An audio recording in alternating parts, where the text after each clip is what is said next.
یہ بڑی انٹرسٹنگ آیت ہے، قرآن کی ایک ایسی آیت ہے، اس کو پڑھنے کے بعد، اس کو سمجھ کے پڑھنے کے بعد آپ اپنی نماز میں کنسسٹنٹ ہو جائیں گے۔ آیت سنیے گا، وَاسْتَعِينُوا بِالصَّبْرِ وَالصَّلَاةِ، مدد مانگو، مدد چاہو، seek help with what? With صبر، پیشنس، اینڈ دین نماز، صلاۃ۔ اب یہاں پہ ورڈ اللہ تعالیٰ نے یوز کیا ہے وَاسْتَعِينُوا، comes from the word استعانہ، اور یہ ورڈ نکلا ہے اعون سے، جس کا مطلب ہے a special kind of assistance, a special kind of help, a kind of help کہ آپ already you are engaged in some activity لیکن آپ سے وہ کام صحیح طریقے سے ہو نہیں پا رہا، this is the only reason you are asking for what? help۔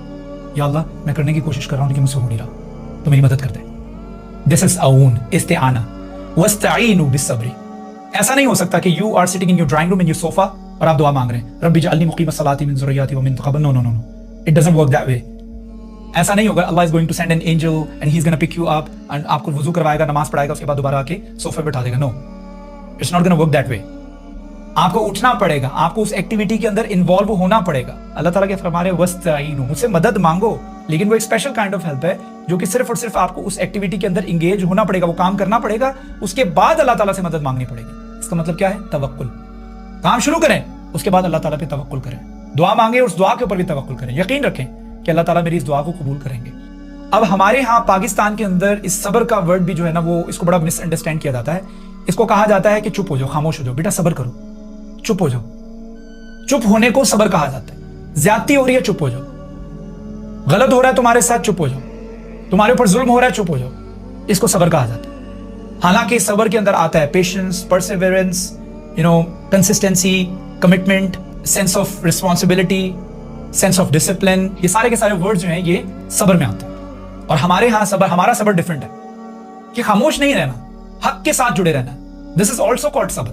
اللہ تعالیٰ سے مدد مانگو، کس کے ذریعے؟ صبر کے ذریعے۔ صبر کرو اور اللہ تعالیٰ سے مدد مانگو، اور کیا کرو؟ نماز پڑھو۔ انہا لقبیرۃ، سنیے گا، انہا لقبیرۃ الا علی الخاشعین، نو ڈاؤٹ یہ بہت مشکل ٹاسک ہے، قبیرۃ بہت مشکل ہے، الا علی الخاشعین with the exception of the people who have real khushu' inside of their heart, who have the awe of Allah، جن کے دل کے اندر خوف ہے اللہ تعالیٰ کا، جن کے دل میں اللہ تعالیٰ کا خوف ہے، ان کو نکال کر باقی لوگوں کے لیے یہ کام بہت مشکل ہے۔ اب مفسرون کی جانب سے جو تفسیر کی گئی ہے کہ انہا the closest noun is what؟ الصلاۃ۔ انہا یعنی کہ یہ نماز لقبیرۃ بہت مشکل ہے، الا علی الخاشعین۔ اب اس کا انڈائریکٹلی مطلب کیا ہے؟ انڈائریکٹلی مطلب یہ ہے کہ if you find yourself lazy in the نماز، اگر آپ سمجھتے ہیں کہ نماز کو مس کر دینا it's not a big deal, کوئی بات نہیں اگر ایک آدھی نماز رہ بھی گئی تو، اس کا مطلب ہے the khushu' of Allah، the fear of Allah is disappearing from your heart۔ یہ بہت بڑا الارم ہے آپ کے لیے، یہ آپ کو الارم بج رہا ہے اندر۔ انہا لقبیرۃ الا علی الخاشعین، یہ نو ڈاؤٹ بہت مشکل کام ہے۔ یعنی کیا مشکل کام ہے؟ نماز بہت مشکل ہے، الا علی الخاشعین with the exception of the people who have fear of Allah inside their heart۔ جس کے دل میں اللہ تعالیٰ کا خوف ہوگا وہ نماز قائم کرے گا، جس کے دل میں اللہ تعالیٰ کا خوف نہیں ہوگا نماز چھوڑ دے گا۔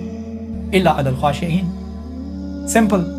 اگر ابھی بھی آپ اپنے آپ کو نماز کے اندر لیزی سمجھتے ہیں، کنسسٹنٹ نہیں سمجھتے ہیں، سست سمجھتے ہیں، اذان ہو رہی ہوتی ہے اور آپ بالکل ہیڈ لیس ہو جاتے ہیں، اذان کو آپ اگنور کر دیتے ہیں، اس کا مطلب کیا ہے؟ میں نہیں بول رہا ہوں، اللہ تعالیٰ کی کتاب بول رہی ہے یہ بہت مشکل ہے، یہ نماز بہت مشکل ہے، الا علی الخاشعین، ماں سوائے ان لوگوں کے لیے کہ جن کے دل میں اللہ تعالیٰ کا خوف ہے۔ خوف ہوگا تو آپ اپنی نماز میں کنسسٹنٹ بھی ہوں گے۔